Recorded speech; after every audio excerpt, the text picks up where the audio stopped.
오랜 시간 난항이던 서울 지하철 5호선 연장 사업이 서울시와의 합의로 가시화되고 있습니다. 이번 합의는 어떻게 성사된 것인지, 그리고 어떤 과정이 남아 있는지 김병수 김포시장에게 직접 들어봤습니다. 최근 부천공단에서 정전기로 인한 화재가 잇따라 발생하고 있습니다. 무심결에 따끔하는 이 정전기 얼마나 위험한지 직접 시험해봤습니다. 인천시가 지하상가 점포를 빌린 뒤 다른 상인에게 재임대하던 임차인들의 사용 허가를 취소하기로 했습니다. 다만 실태 조사 이후 시기를 정하고 법적 범위 내에서 대상자 보호 대책도 함께 마련합니다. 인천시가 이태원 참사와 관련해 이달 말까지 부평 테마의 거리 등 유동인구가 집중될 우려가 있는 상가 지역에 대한 불법 건축 실태 점검에 나서기로 했습니다.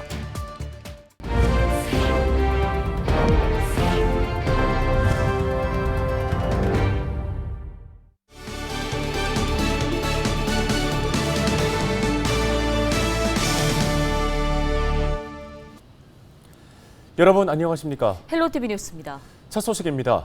지자체 합의는 지하철 5호선 연장의 난제로 꼽혀왔습니다. 5호선 연장을 바라던 김포 시민들이 콤팩트시티 발표만큼이나 지자체 합의 소식을 반긴 이유일 겁니다. 오랜 시간 난항이던 서울시와의 합의는 어떻게 성사된 건지, 또 5호선 연장이 실현되려면 어떤 과정이 남아있는지 김병수 김포시장을 만나 직접 들어봤습니다.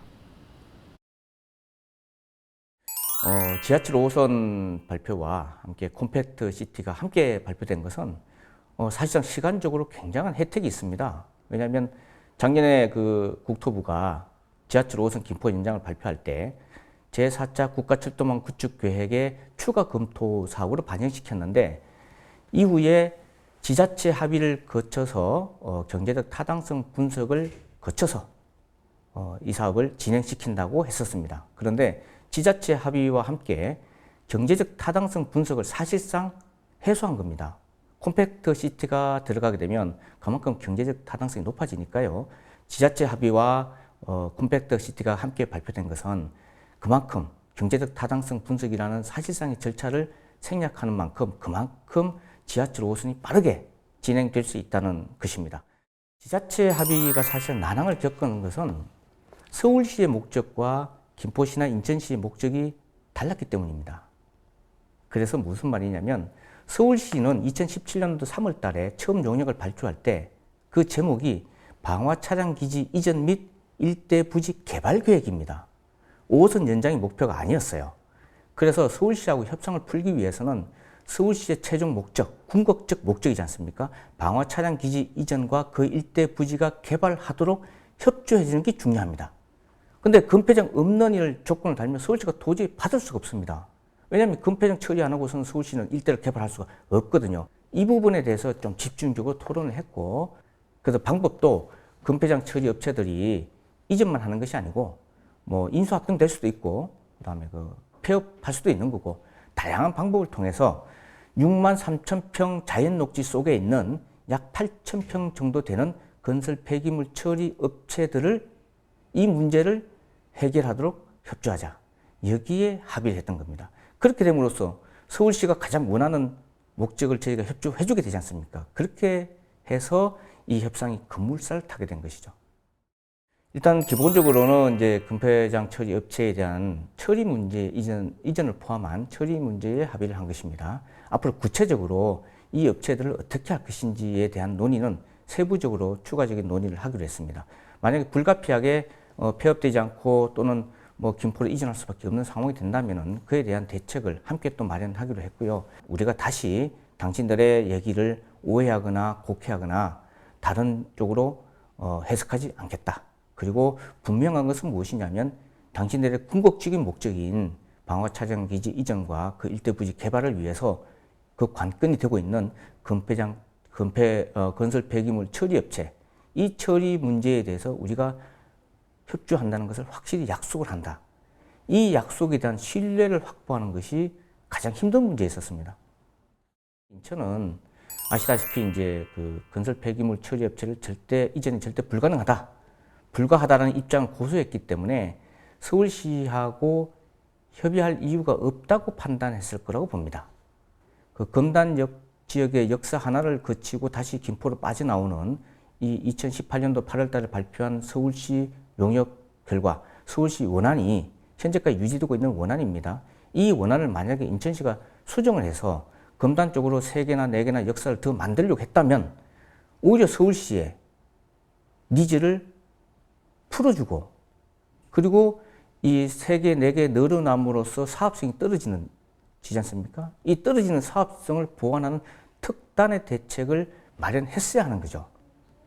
그런 서울시의 어떤 상황을 무시하고 어떻게 하면 인정하지 않고 인천시의 요구만 주장한다고 하면은 이거는 협상할 수 없는 내용이지 않습니까? 저희는 서울시의 어떤 그 최초의 목적과 김포 시민이 원하는 요구 사항을 접목시키기 위해서 방화 차량 기지도 이전하고 건설 폐기물 처리 업체들도 이 처리하는 문제에 대해서 저에게 협조하겠다고 사실 협약을 한 겁니다. 그래서 김포 시민들의 이익이 가장 많이 반영될 수 있는 그런 지하철 5호선 김포 연장 사업을 하고자 했던 것입니다. 인천시하고 이제 노선을 합의하라고 합니다만은 사실은 인천시가 요구하는 인천시안은 오히려 지하철 5호선 김포 연장 사업성을 떨어뜨리고 그럼으로써 이 사업이 굉장히 또 지연될 수 있는 가능성을 안고 있어요. 저는 인천시가 스스로 판단해도 인천시 요구안이 사실상 사업성이 떨어지고 그리고 현실적으로 사실 가능하지 않은 안이라는 것을 좀 인정할 거라고 봐요. 그리고 인천시가 첫 번째 윤석열 정부의 첫 번째 대규모 택지 사업인 콤팩트 시티 사업을 방해할 거라고 보지는 않고요. 이 콤팩트 시티 사업이 성공하기 위해서는 반드시 5호선 김포 연장이 함께 빠르게 입주 시기와 맞춰서 준공을 하고 개통을 해야 합니다. 이제 그 경제적 타당성 분석값을 사실상 확보했기 때문에 이제 남은 것은 예비 타당성을 비롯한 행정 절차입니다. 첫 번째가 바로 제4차 광역교통 시행계획에 추가 검토 사업으로 되어 있는 이 지하철 5호선 김포 연장 사업을 신규 사업으로 전환시켜서 4차 계획 안에서 진행시키고 착공시키는 것이 중요합니다. 제가 4개월 만에 사실 5호선 발표와 택지 공급 계획을 발표시켰던 만큼 앞으로 남은 시간 동안 이 조속한 착공을 위해서 집중하려고 합니다. 김포 시민 50만 응원해 주시면 제가 그 시기 빠른 착공 이루어낼 수 있다고 자신하고 있습니다.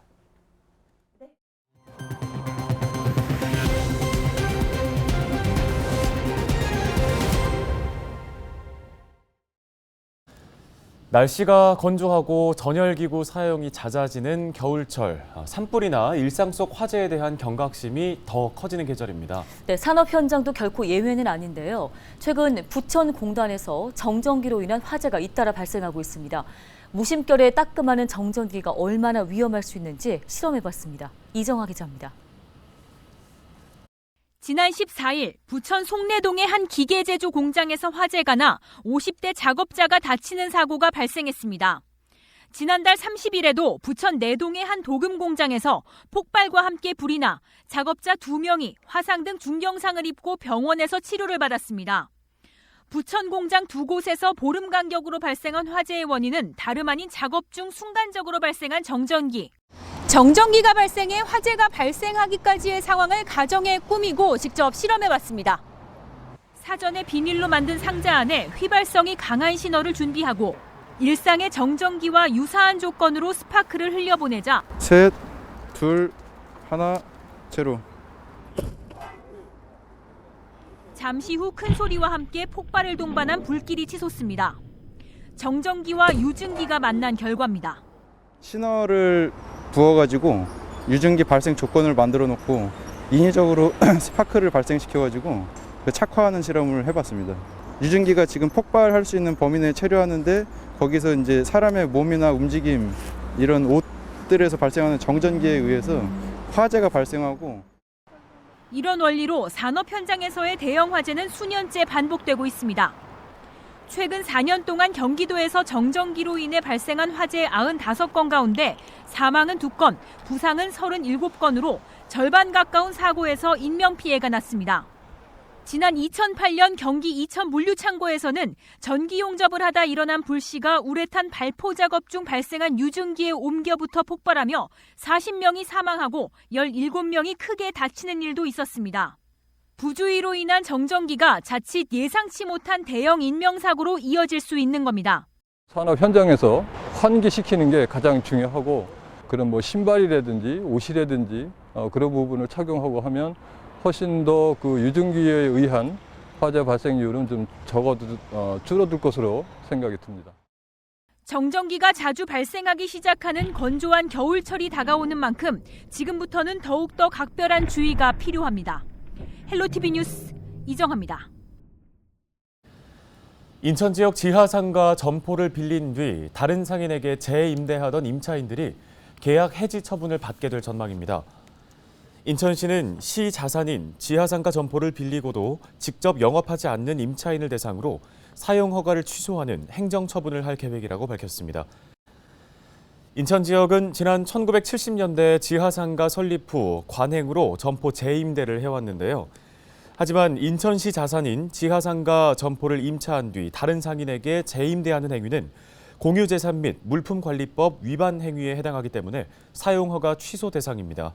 문제는 상인들의 반발이 크다는 건데요. 이에 인천시와 시의회는 점포 재임대 허용 기간을 올해 1월에서 오는 2025년 1월까지 연장하는 시 조례를 제정했습니다. 하지만 시 조례가 무효라는 대법원의 판결에 따라 계약 해지 수순을 밟게 됐습니다. 현재 인천 지역 15개 지하상가 3,474개의 점포 중 49%에 해당하는 1,700개의 점포가 재임대되고 있는 상황입니다.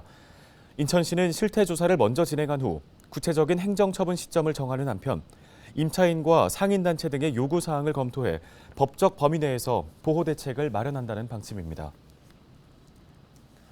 인천시가 이달 말까지 유동인구가 집중될 우려가 있는 상가 지역에 대한 불법 건축 실태 점검에 나섭니다. 부평 테마의 거리와 주안 2030 거리, 9월 로데오 거리 등 도로 폭이 좁고 다수의 인파가 집중될 우려가 있는 상가 밀집 구역 3곳을 대상으로 진행하는데요. 보행자 통행을 저해하는 무단 증축과 다중이용 건축물 내 원활한 피난을 저해하는 불법 건축 행위를 집중적으로 점검할 계획입니다. 위반 사항이 확인된 건축물은 건축법에 따라 소유자 또는 관리인에게 우선 시정명령을 내려 자진 정비를 유도하고 시정명령을 이행하지 않을 경우 고발과 이행 강제금 부과 등 행정조치를 취할 방침입니다. 2023학년도 대학 수학능력시험이 실시된 인천 지역 수험장에서 수험생 2명이 쓰러져 병원으로 이송됐습니다. 17일 오전 11시 기준 인천 지역 수험생 이송 건수는 2건입니다. 오전 9시 10분쯤 연수구 박문여자고등학교에서 시험을 치르던 수험생 A양이 실신해서 병원으로 이송됐습니다. 또 같은 날 10시 15분쯤 계양구 안남고등학교에서 시험을 치르던 20대 여성 수험생 B씨가 복통을 호소하며 쓰러졌습니다. 병원으로 이송된 2 수험생 모두 중상은 아닌 것으로 알려지고 있습니다. 개발할 수 없는 산을 허가 없이 형지를 변경하고 시설물을 설치한 불법 행위자들이 경기도 단속에 무더기로 적발됐습니다. 경기도 민생특별사법경찰단은 지난달 17일부터 열흘간 훼손이 의심되는 산지 360필지를 단속해 산지관리법 등을 위반한 53건을 적발했다고 밝혔습니다. 이들이 훼손한 면적은 2721제곱미터로 축구장의 3배 규모인데요. 위반 내용은 불법 시설물 설치 23건, 주차장 불법 조성 17건, 농경지 불법 조성 5건 등입니다. 특사경은 적발된 불법 행위는 관할 지자체에 원상 복구와 행정 처분을 요청하고 검찰에 송치하는 등 엄정히 조치한다는 방침입니다.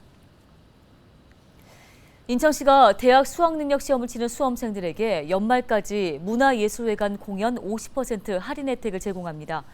수험생들은 수험표나 수시 합격증을 가져가서 할인을 받을 수 있습니다.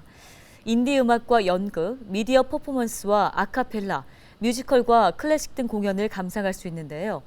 인천시는 인천문화예술회관 홈페이지나 전화 예매를 통해 수능 수험생 할인을 받은 뒤에 예매할 수 있다고 전했습니다.